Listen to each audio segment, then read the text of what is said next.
Hear. All present submitting for the Honorable Diane Fernandez, Justice of the Norfolk Superior Court. Ron here, your attendance shall be heard. Those that are called on Massachusetts, the Norfolk Court, please be seated for the announcement. Your Honor, in the matter of the Commonwealth versus Brian Walshe, Norfolk Superior Court Criminal Indictment Number 2023-0091. Defendant and counsel are present in court. Defendants represented by Attorney Larry Tipton and Attorney Kelly Porges. Commonwealth is represented by Attorney Greg Connor, Attorney Ann Yaz, and Attorney Tracy Cusick. Counsel, starting with the Commonwealth, kindly identify yourselves for the court and the record. Good morning, Your Honor. Greg Connor for the Commonwealth. Good morning. Good morning, Your Honor. Ann Yaz for the Commonwealth. Good morning. Good morning, Your Honor. Tracy Cusick for the Commonwealth. Good morning. Good morning, Your Honor. Good morning, everyone. Kelly Porges on behalf of Mr. Walsh. Good morning. Good morning, Your Honor. Good morning. Larry Tipton for Mr. Walsh. Please be seated.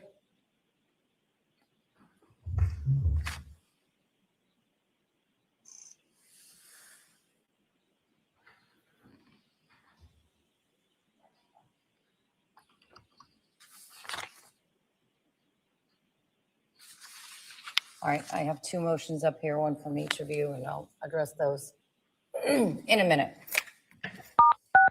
You are unmuted. So let me start by, excuse me, taking a drink of water.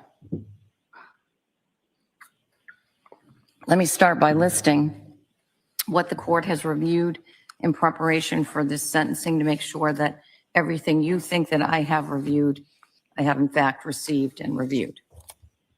So I've received the parties' sentencing memos. That comprises one sentencing memo submitted, I think, yesterday or the day before, late in the day before, from the Commonwealth.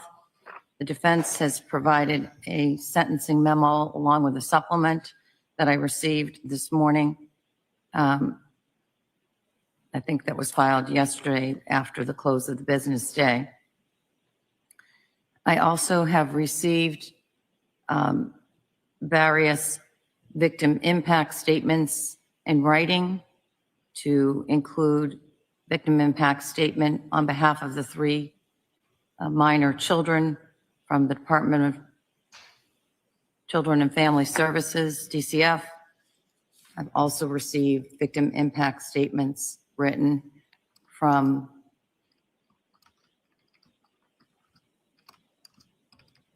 Melissa Kirby and from Peter and Pam Kirby.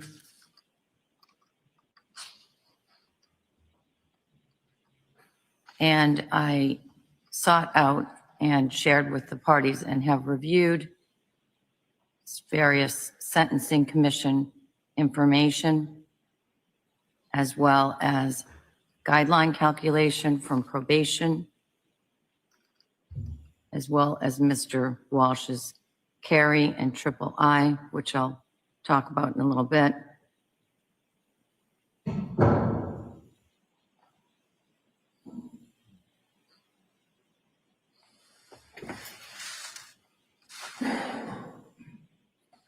And I've now just received and will review, prior to deciding my sentence, a letter from Diana Walsh. As an initial matter, is there anything that the parties submitted that I didn't just now list that you expected me or want me to review before sentencing? Kamal first. Your Honor, there will be a victim impact statement given by Anna's sister, Alexandra Dimitrich, and she's prepared to give that to the court. Okay, but as far as written materials, any other written materials that you are hoping me to review before I impose sentence? No other written materials, and I just want to note that FTR is not on at this point in time, and I don't know if the court needs that on. I know we have a court reporter and we're in good hands, but sometimes we've been running both. All right, I thank you for pointing that out. We do, when we have the court reporter, that is the primary method of memorializing the events, but always good to have a backup, and I see that Madam Clerk has put it on now. For the defense, are there any other written materials that you wish the court to review? You have everything. All right, let me just take a moment to review this letter.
All right. Thank you. We'll start with the Commonwealth's presentation of whatever victim impact statements that you wish me to hear orally. Thank you, Your Honor. The Commonwealth would ask Alexandra Dimitrovic to address the court. Would you like her at the witness stand or from the podium? In the witness stand. Thank you, Your Honor.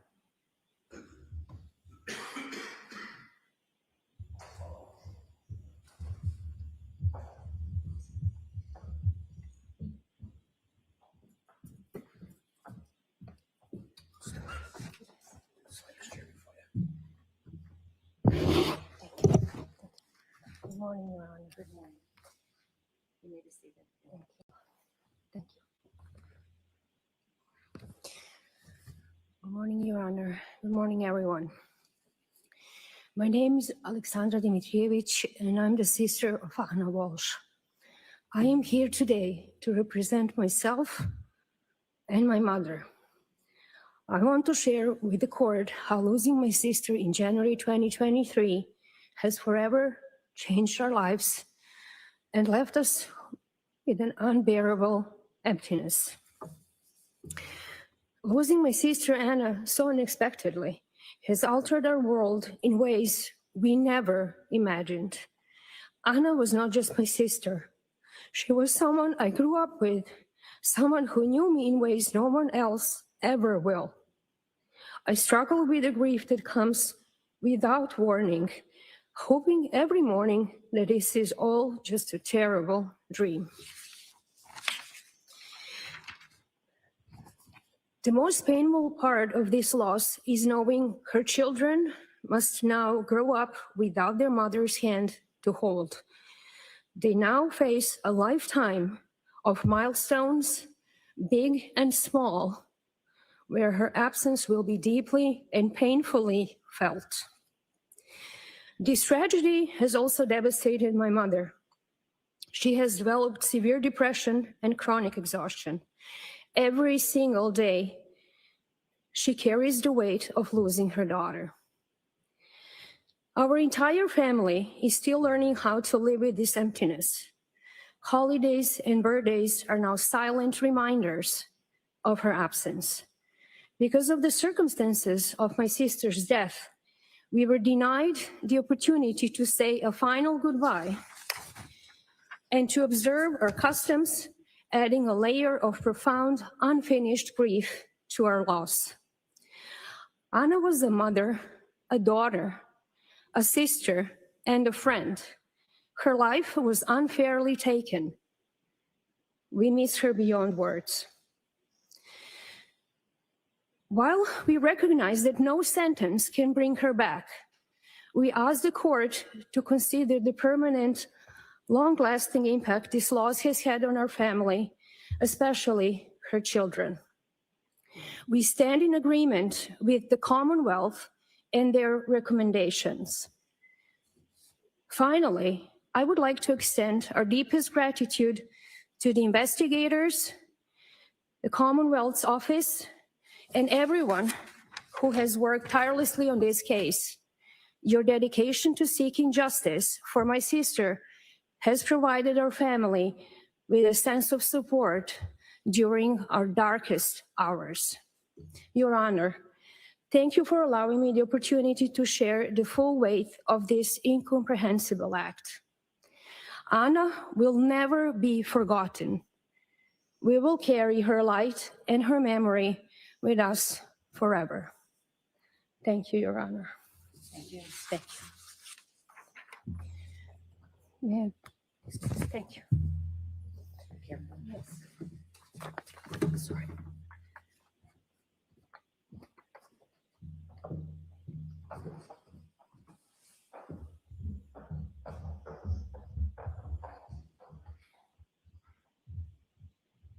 Your Honor, we have no other victim impact statements other than the ones that we've submitted in writing.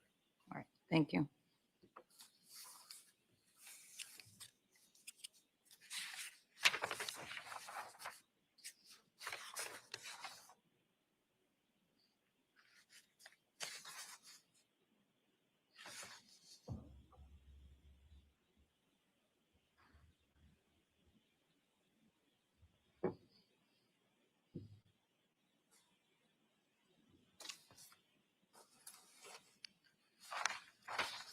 All right.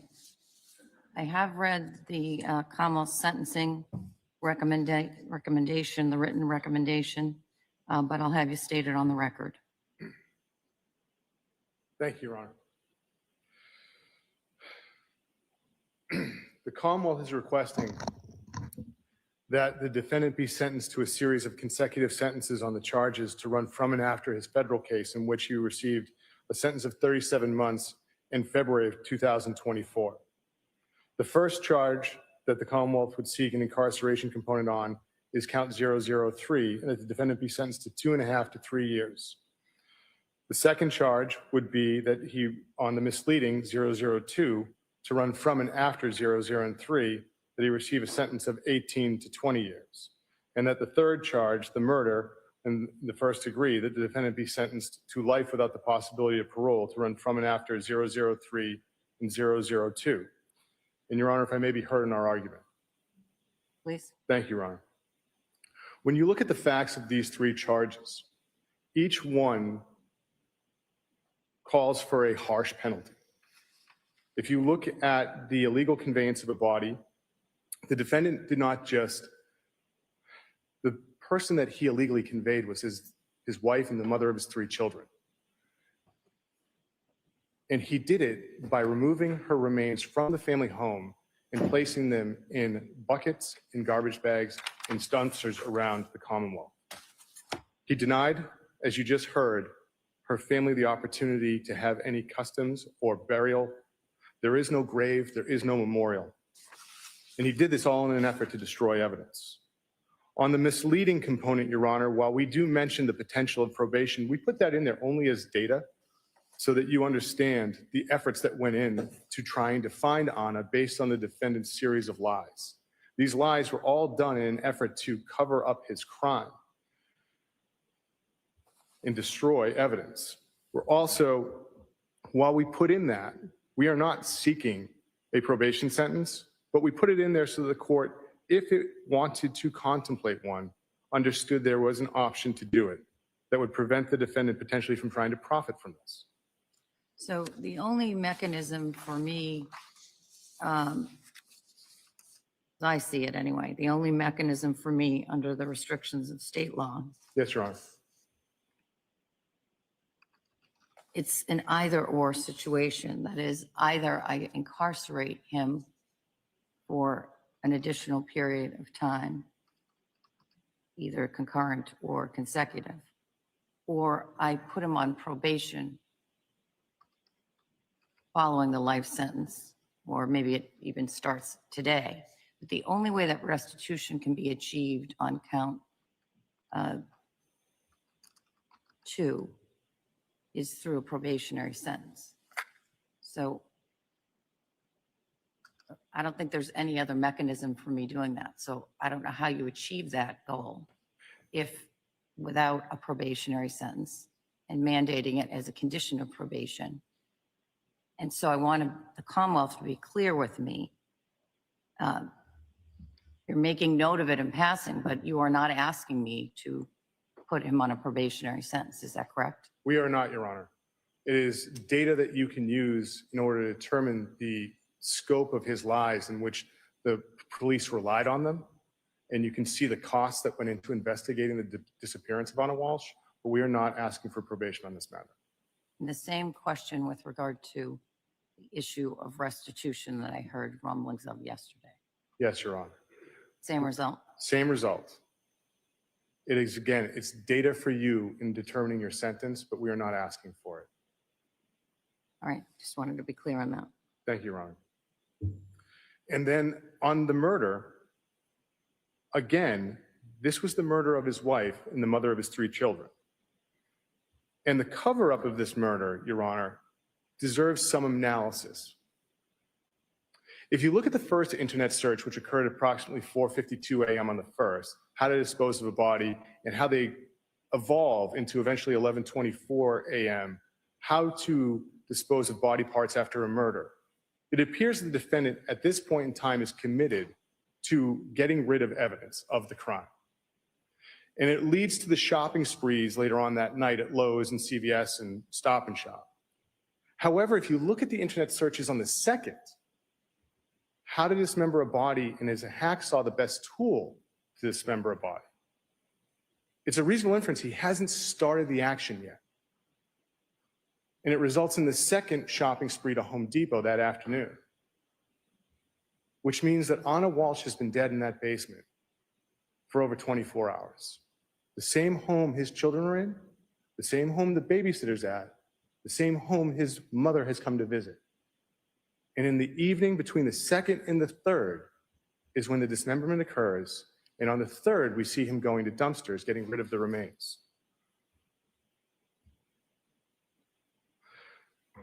In the defendant's sentencing memo, and I want to note, the defendant was represented by two excellent lawyers who are titans in this industry, who I have the highest respect for. They say the Commonwealth's recommendation is inhumane. I suggest that that's not the appropriate word choice, because if we were to look at that word, I would suggest that that describes the defendant's actions and the depravity of his actions of murdering his wife, dismembering her, and getting rid of her remains by throwing her away like garbage. The question might become whether or not this is a cruel and unusual punishment that the Commonwealth is recommending. And I direct your honor to one case. It's Cepulonis, Cepulonis versus the Commonwealth, 384 Mass 495 at 497. It's a 1981 case. To reach the level of cruel and unusual punishment, the punishment must be so disproportionate to the crime that it shocks the conscience and offends the notion of human dignity.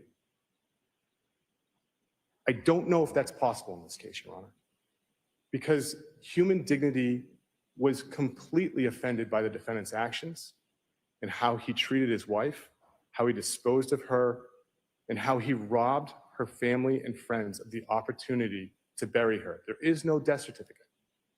The church will not allow a funeral to go on at this point in time. We are working on trying to work with the ME's office to see if we can get a death certificate to issue now based on the conviction and based on the plea. And when I looked behind me after the closing arguments, I realized that that was the closest thing that those people had come to a wake, because they never got together to mourn her. And that happened 3 years later. So with that, Your Honor, the Commonwealth does make a punishment that we recommend to you. We recognize it's harsh, but we think it's appropriate based on the facts. And I appreciate your time, Your Honor. Thank you. Thank you. I'll hear from the defense. With respect to the first-degree murder conviction, although we made it clear from our memorandum that we do object to a life without parole sentence based on state and U.S. constitutional grounds, based on the Eighth Amendment, we understand the court has no discretion. With respect to indictments 2 and 3, you do. I think inhumane is the right word, respectfully. To sentence someone to prison posthumously to send a message is humane. It's dehumanizing him. Regardless of what happened in this courtroom, regardless of the convictions, regardless of what anyone believes about this person, he is a human. He is a father, he is a son, and he has been a friend to many. The life sentence is mandatory, but to do consecutive sentences, I think, is inappropriate and is inhumane. Anytime there is a death, a murder, a loss of life, it is horrible, whether it's a loved one or a stranger. And the legislature has provided, regardless of our disagreement, that a life sentence without parole is mandatory. But that does not negate that he is a human being. And I don't think sentencing him to on and after time is appropriate. Just because you can doesn't mean you should. What he was convicted of were atrocious acts. We've heard from her family, we've heard from her friends. Their pain is unimaginable, and I'm not demeaning that, but I have the opportunity to speak for Brian today. And I'm asking the court to sentence him in line with the guidelines and with the purpose of sentencing: punishment, justice, prevention of future crimes. Consecutive sentences, that's excessive and it doesn't meet those needs. So I'd ask the court to adopt the defendant's sentencing recommendation.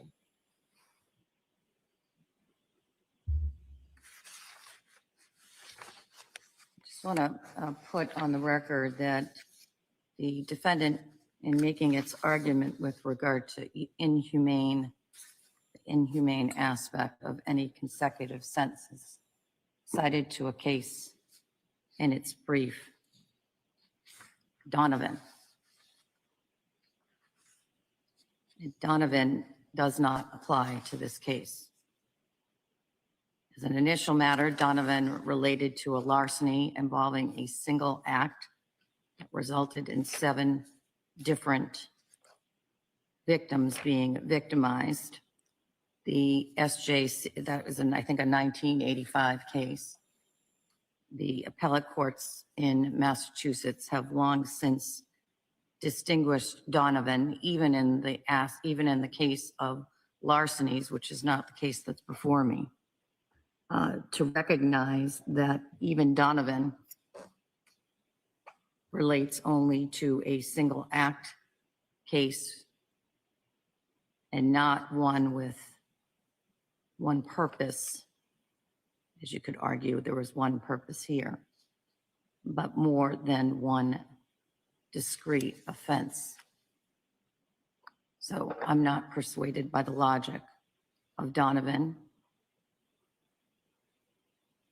even if it applied to this case, and even if it was as broad-reaching as the defense suggests in its sentencing memo, which the court finds it is not.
There is no task facing a judge that is more important or more difficult than crafting an appropriate sentence.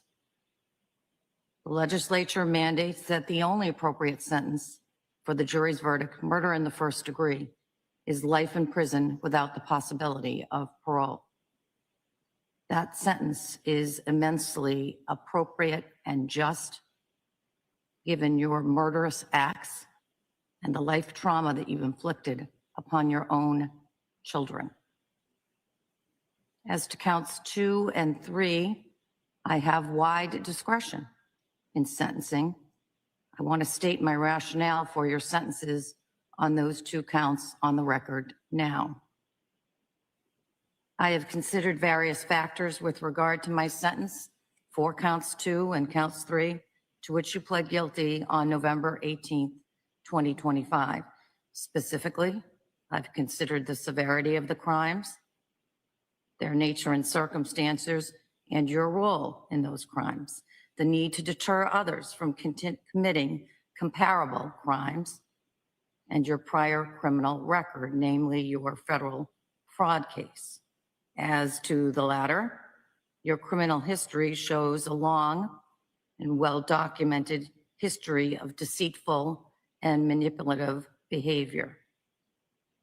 I've considered your character or lack thereof, your behavior, and your background. With regard to the nature and circumstances of the offenses, as to indictment 002, in the approximately 4 hours of interviews spanning 4 days, you concocted a detailed, completely fabricated story of what happened to Anna Walshe on January 1st, 2023, in order to cover up your murder of her and disposal of her body. Your lies triggered a multi-day, extensive missing persons investigation. A command center was set up in Cohasset and was manned by various law enforcement, to include the Cohasset Police Department and the Massachusetts State Police. And local and Massachusetts resources were deployed to Washington, D.C. to investigate at Anna's home. Because of your lies, thousands of hours of investigative resources were wasted and diverted from other deserving cases and investigations. As to the nature and circumstances of count 3, the improper disposal of Anna Walsh's body. The seriousness of your acts cannot be overstated. Your acts in dismembering your wife's body and disposing of her remains in multiple area dumpsters can only be described as barbaric and incomprehensible.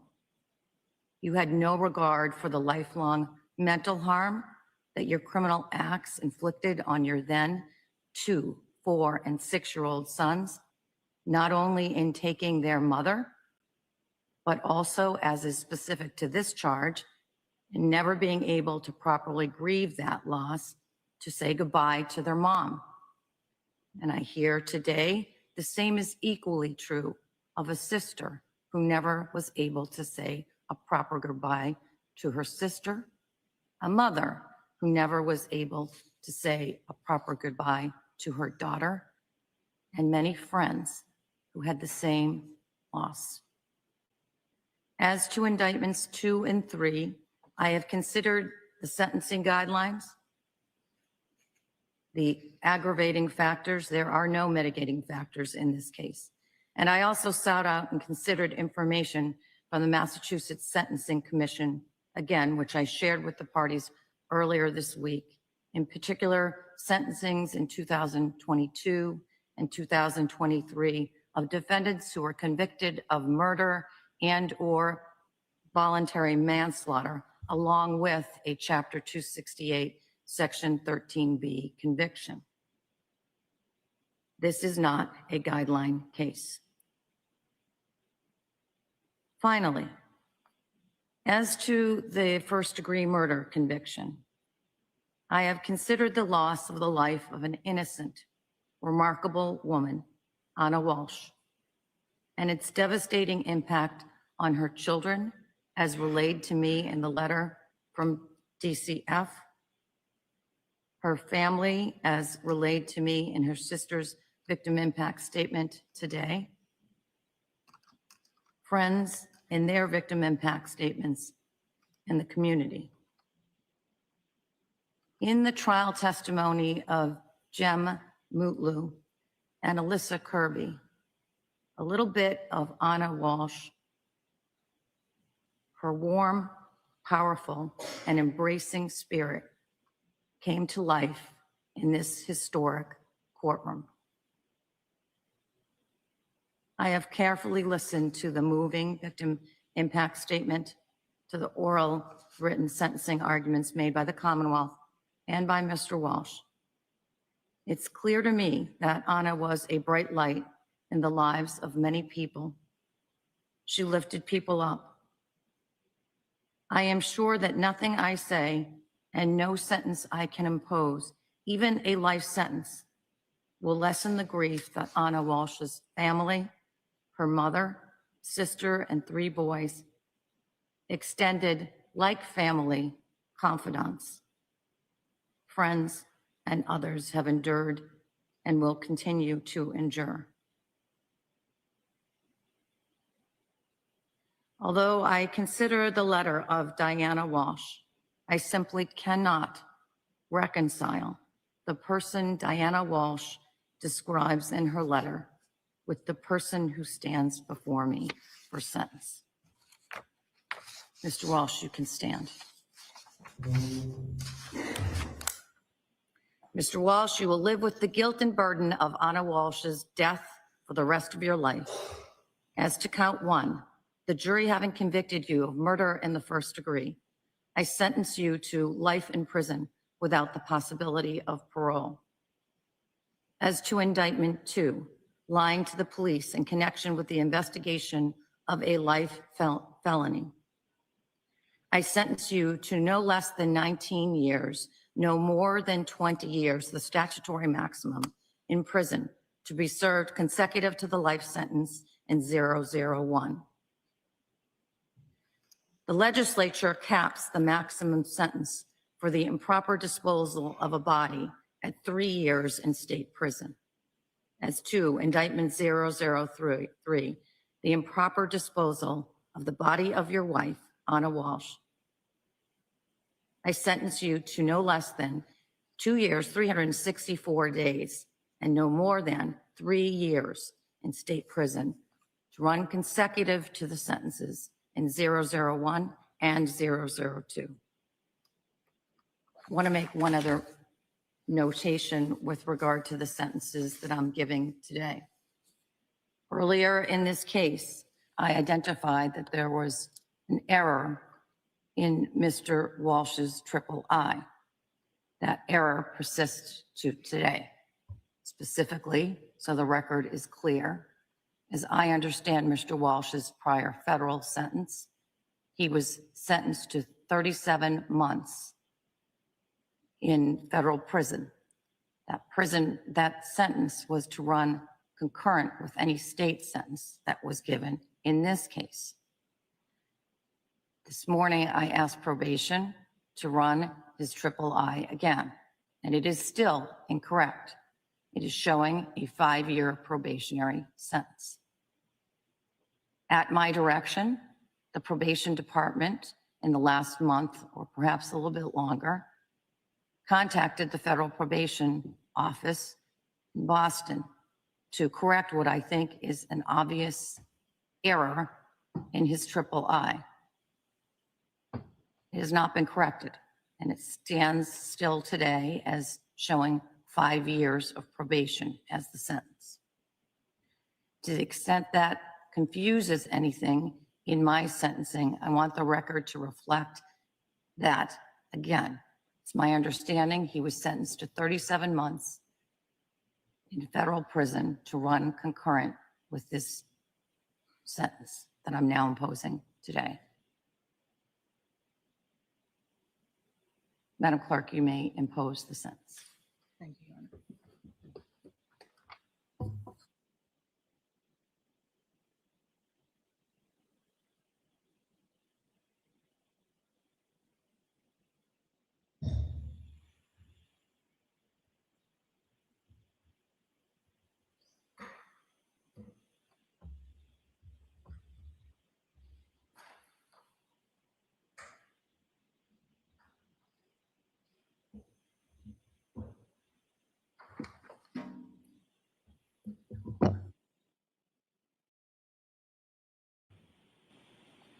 Mr. Walsh, a jury having returned a guilty verdict on charge 1, murder in the first degree, you were sentenced to the state prison for the term of your natural life.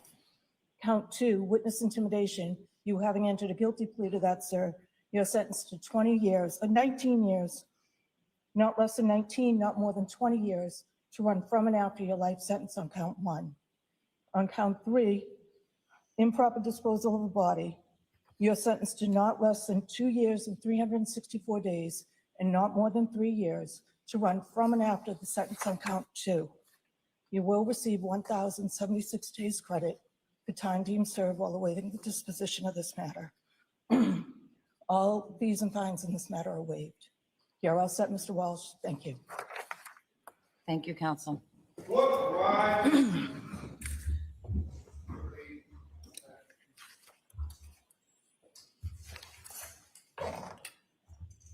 Madam Clerk.